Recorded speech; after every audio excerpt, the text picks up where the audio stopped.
In this video, we unbox a whole bunch of silver goodies by one of my favorite suppliers. So stick around.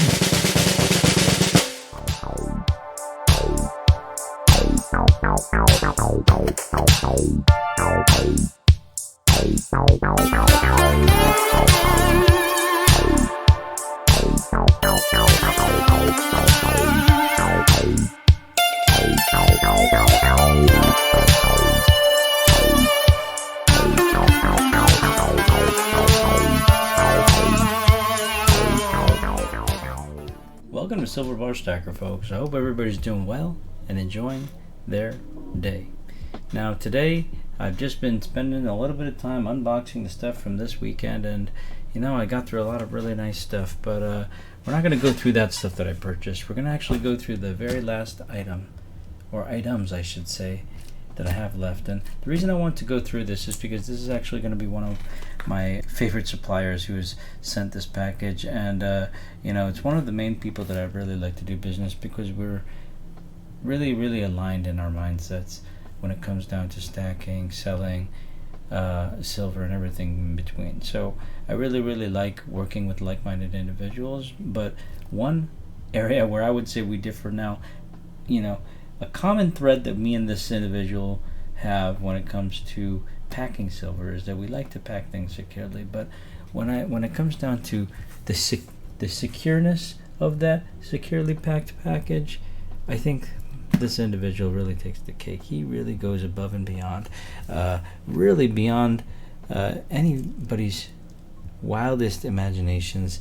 You really can't comprehend how vigorously this thing has been packed. So I just started cracking open into this, and then I was like, you know what, I think I'm gonna share this with my viewers. I think this will be an interesting thing to share. You know, I want to have things a little bit different each time I do a unboxing or I do a video in general. They're not all going to be unboxing, but when they are unboxings, I want to make sure that it's a little bit more of a unique thing. So here in particular, this is going to be a doozy to open up into this. So I'm going to get right into it because it's going to be very difficult. And I've opened packages by this individual before, and I've got to say, it's always a task. It's always an event, you know. So here we have one package packed tight, and this is going to be the first time that I have ever seen packaged inside aluminum foil. So this second layer we have has a very extraterrestrial vibed package, which is packaged,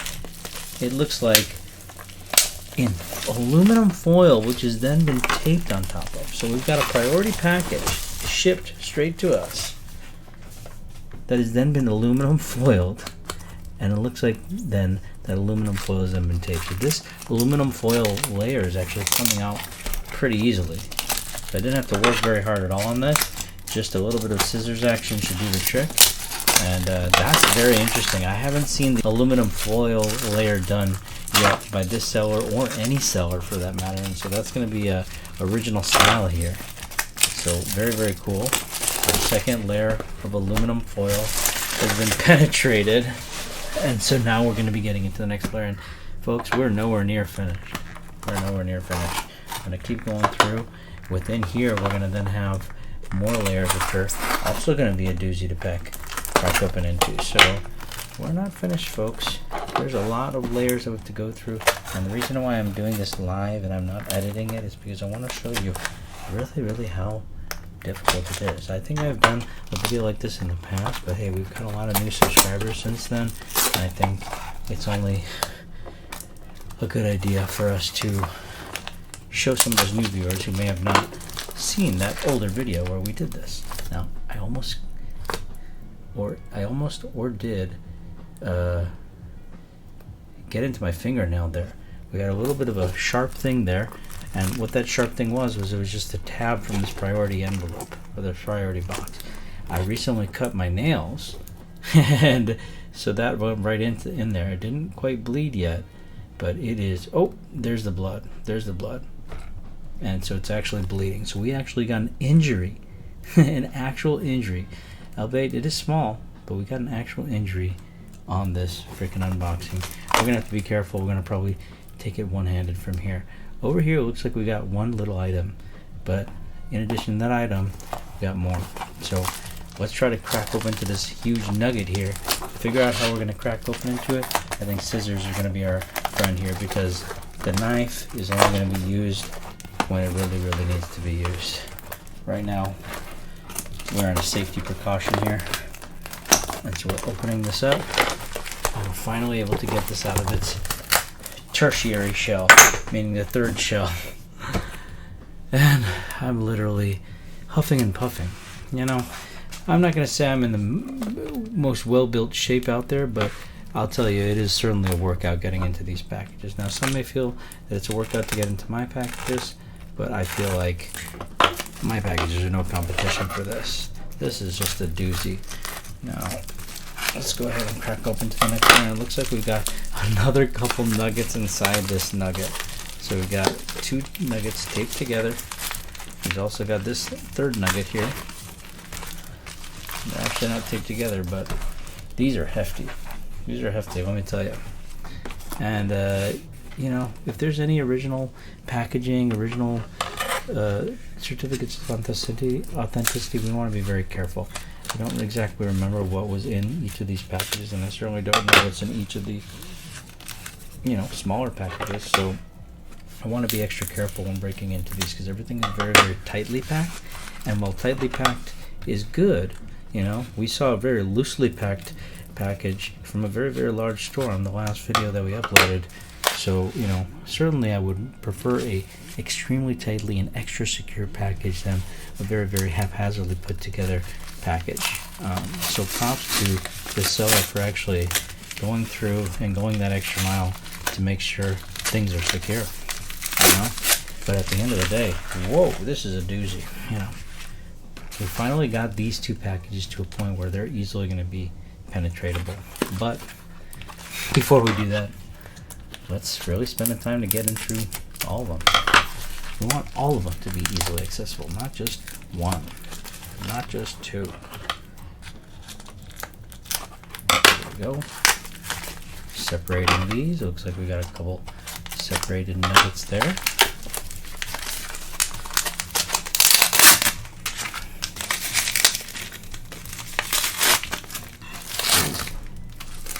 We actually got right into that one, so the whole packet of goodies right there. But before we do that, let's see what's going on here. What is going on here?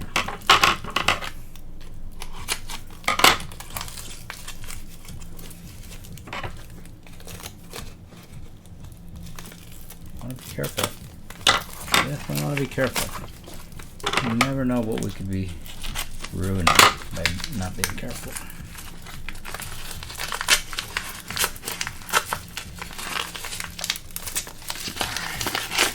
What do we have in here? What is in here? Okay. Whoa. That's going to be great no matter what. That's going to be a poured USVI round in the original packaging. So I'm super excited to check that out. It's actually going to be the first time I've ever seen this round. So it'll also be the first time a lot of you have ever seen this round. But we'll get into this last. I'm going to save this for last because that's by far going to be the most expensive item that I purchased in this lot. One of the most inexpensive items that I purchased in the lot will be right in this package, actually. It's just kind of funny that, you know, the first 2 items that we opened were the least expensive and most expensive items. Let's continue forward here. See what's in this one. Oh boy. That's good. This is something we've seen on the channel before. Let's go ahead and see what we got over here. Oh, we got a couple things in here. Oh, jeez Louise. Gold standard bar, as well as a poured bar here, 10 ouncer.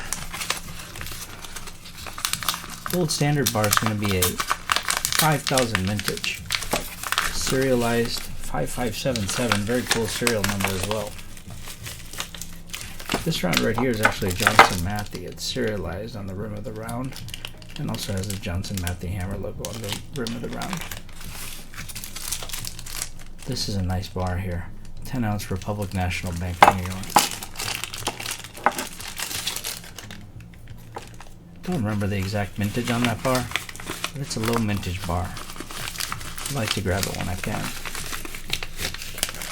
And of course, my love for the Canadian bank bars never stops.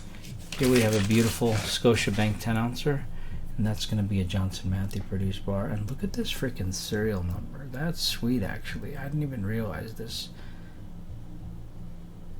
My battle wound here on my thumb. 010008. Wow, amazing. 10,008. That's actually 10,000 vintage bar estimated. This one, on the other hand, is a 1,000 vintage bar, I believe. And this one right in between, this gold standard, 5K vintage. This came in an unserialized version as well, and sometimes you'll even see these serial numbers bigger. The Republic National Bank of New York bar, I think that might be a 3,000 vintage bar if I'm not mistaken, but it's something that I should definitely check on all Engelhard. So what I would do is I would go to the Johnson Matthey definitive pages, and I would search their 10 ounce AG. AG means silver. And then what I would do is I would essentially just do a little search for Republic, and then hope that Republic National Bank of New York would show up, and it does, and it says 3,000 vintage, less than 3,000 vintage. So that's pretty cool. We've got an estimated 3,000 vintage bar, an estimated 10,000 vintage bar, an estimated 5,000 vintage bar, an estimated 2,000 vintage bar right here. This one I don't know the actual mintage on, but we could extrapolate by looking at a few examples. Probably not something we would do here, but over here we got a A437. But I've definitely seen higher serial numbers than that as well. So I wouldn't say that the mintage is 500. We'd have a higher mintage maybe than 500 on this. Very, very cool round. We got the all languages variant, and this is a JM. It's a Johnson Matthey round. And there's also going to be a Johnson Matthey proof round. If you check out my friend Silverstruck's YouTube channel, he actually uploaded a video where he has both variations. Both this all languages variation as well as the proof variation. It's not all languages. Now over here, we picked up some, dare I say, common stuff. It's not all common stuff, but some of it is common stuff. So this is something that I'll show you. And when I say common, I say that loosely. I use that term loosely because these things are quite rare. And some of these things might be quite rare, but let's see what I've got. Ooh, we actually have some really, really nice goodies here. I underestimated how actually amazing this collection of items is. So I'm excited to show you all these things.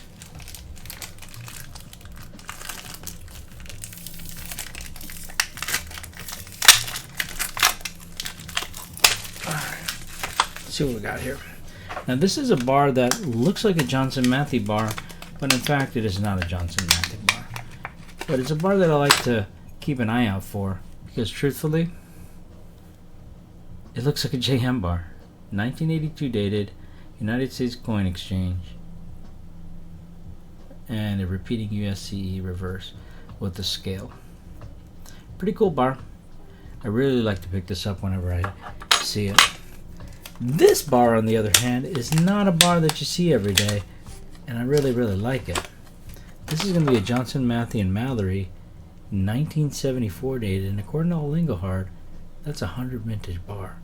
So very, very uncommon bar, very plain bar, but a very cool bar. Typically that Johnson Matthey and Mallory stuff is going to be highly sought after. So I'm really, really excited to be able to pick up one of these. It's a pricey bar though.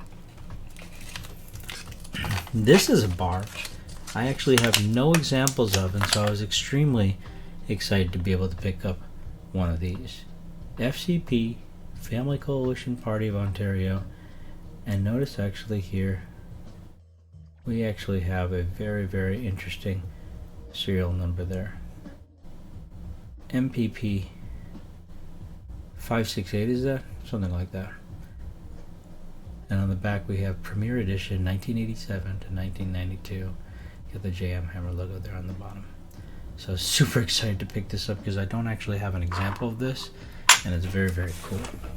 So what I'm going to do is I'm actually going to go to Engelhard and research this because I don't even recall what the actual vintage of this bar is, and it's not something that I really know. So I'm excited to check it out. So we're going to search for FCP, and we're going to do that in the 1 ounce section of the definitive pages. And we find that this is actually a 1000 vintage tier 2. And this is going to have an MPP prefix there on that serial number. There's actually going to also be some bars. There's one known example that has an FCP letter prefix. There's 3 known examples, and now this one would be a 4th, because the 3 examples that are on all Engelhard that are known are not this one. This would make a 4th. I'm sure there's others out there, but there's 4 known examples listed on allengelhard.com. So 1000 vintage bar here, 100 vintage bar. Difference here though is there's no serial number on that. So how much can we trust that vintage information, or that vintage estimate rather? Not 100% sure. But with that said, it is a very, very seldomly seen bar. Over here we've got a 1987 Prospector, and in fact I was able to get a few 1987 Prospectors. Now the 1987 Prospector is going to be your semi-key date when it comes down to the dated Prospector rounds. And that's going to be because it's kind of, in my estimation, the second hardest year to find. It's believed that there's actually fewer than 75,000 of these made, even though that's kind of the official mintage estimate. Same with the 83. The mintage estimate on the 83 is 75,000, but it's believed that far, far fewer of those were made. And that's kind of can be seen when you look at the actual price action on those 83s. They always sell for 2 to 3 times above spot price, and nowadays the 87s too are going to cost at least $50, and so that I would say is the second most expensive. But of course the 83s definitely by far always have and always will be the most expensive and are definitely the hardest to find. I was excited to be able to pick up 5 more of these 87s because I recently sold a couple lots of 5X of these 1987s, so I was really, really happy to be able to replenish the collection, because there's people out there who want to be able to buy full Prospector year sets, and so I want to have things like that always available on my store. Over here we got a very, very scarce USVI Ingot Company bar, but the thing is it doesn't look very scarce. You gotta always make sure you flip these common looking vintage stackers over, because turn this around and we actually have a double asterisk there, and double asterisk is going to be one of the scarcest variants when it comes down to these AM logo obverse stackers. You got the 1981 USVI Ingot Company ones that don't have the double asterisk. That's going to be the most common one. Those ones typically go for about $40 to $50. The 1980 stackers are going to be the scarcest out of the 3 that would kind of be the ones that are kind of typically seen. So you got that 1981 AM logo, that's the common one. Then you've got an undated A-Mark Precious Metals reverse. It says A-Mark Precious Metals and there's no date. Instead of it saying USVI Ingot Company and 1981, it says A-Mark Precious Metals and there's no date. So that would be the next scarcest. Those pretty much sell almost double. They sell for probably, I would say, around $60 to $80. That's kind of been the recent price action on those, and that's reflective of how hard they are to find. I would say when I go through kind of like hundreds or thousands of stackers in the past, or when I've done that in the past, just kind of random lots of them, I would say maybe 1 in 50, 1 in 100 would be an A-Mark Precious Metals undated reverse. These 1980, notice how this is not a 1981, it's a 1980 date, and that would only be on the double asterisk versions. When you see these 2 asterisks on the side of the lot number, those ones will have a 1980 date rather than 1981. So these ones were made earliest. They'll have that low lot number of A154. These lot numbers would go all the way up to like the high 100s. So these 150 lot numbers are very, very low and very early. And the only other 1980 dates that I can think of would be like those A-Mark oval logo bars. So it'll actually say A-Mark on the front, and it'll be in an oval shape. Okay, and it'll be same type of bar here. Those will be 1980 dated on the back. But these double asterisk AM logo ones are also 1980 dated. So I was excited to pick one of these up because I would say, unlike those A-Mark undated stackers, which I would say come up every 1 in 50 or 1 in 100, these come up even less than that. So these are a lot rarer, I would say, than the undated ones. The 1980 ones are even harder to come by. So super excited to be able to add another one of these to the stack because truthfully, those don't sell for less than 125, 150 bucks nowadays.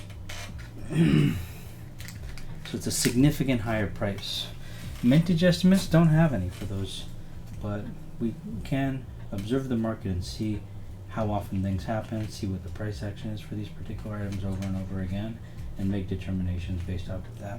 Now the last item I have here is another one-of-a-kind item. Well, not a one-of-a-kind item, one in I think maybe 50 item here. I just dropped it, have no idea where it went, just found it. But this is something I'm very excited about because I've never seen one of these before, never put one in my hands before. So I'm excited to be able to add one to the stack. But check it out. It's going to be a 1 gram Engelhard Australia silver pendant, and I believe the mintage on these, if I'm not mistaken, is about 50. So this will be about 10 times rarer than those 500 mintage 1 ounce Engelhard Australia bars. Not pendants, but bars. And those come in 3 different series, those 1 ouncers. Series 1, Series 2, Series 3, 500 minted each for a total population of 1,500. These I'm going to 150 minted. Very, very scarce. Super excited to be able to add one of these to the stack. Is that something I'm going to go crazy buying a whole bunch of? Probably not, but I was excited to have one example of it. So anyways, these are the types of things that I like to pick up from my favorite supplier. So I hope you enjoyed this, and of course, I'm not going to leave you hanging, folks. We'll take a look at this USVI ingot company round. This is with the original packaging. It's going to be a poured round, but in fact, it's going to be an extremely, exceedingly rare variant. And this is going to be what is known as the experimental version. Experimental round. It's a very, very odd looking round. 999 plus in a very funky way, written in a very funky way, assay certified. These original packagings were known to just kind of disintegrating. There, a lot of people threw them away. Very, very tough to find the original packaging, and one preserved in such a great way, such as this, is just amazing. The price I paid on this is extreme. Will I share that with you? No, it's not important because this is going in my deep stack. It's not really something that's for sale. I'm super excited to be able to add this to the deep stack. Let's flip it over and we'll see. This is very similar to some of our other poured USVI rounds, but the obverse is what makes this special. No mintage information on this, but I can tell you once in a blue moon do you see one of these, and when you do see them, well, typically you'll see them selling at an extreme premium. So I'm very, very happy to be able to add this, especially with the original packaging. Hope you enjoy your day, and thank you so much for tuning in. Oh, and if you haven't had a chance to yet, be sure to check out our social media landing page at solo.to/silverbarstacker. There you can find our direct website link, which is silverbarstacker.com, as well as our links to our other social media channels, such as this very YouTube channel, our Facebook page, our Instagram page, our TikTok page, our Twitter page, and we also have the link to our Whatnot page, which is where we actually run our live auctions and actually also have all of these same SBS drops that we hold. We run those same drops on our Whatnot store, and we also have live auctions happening literally all the time. So the way that you can be notified about those auctions is to be following us there on whatnot.com/user/silverbarstacker. And we hope to see you there, folks. Thank you, and have a great day.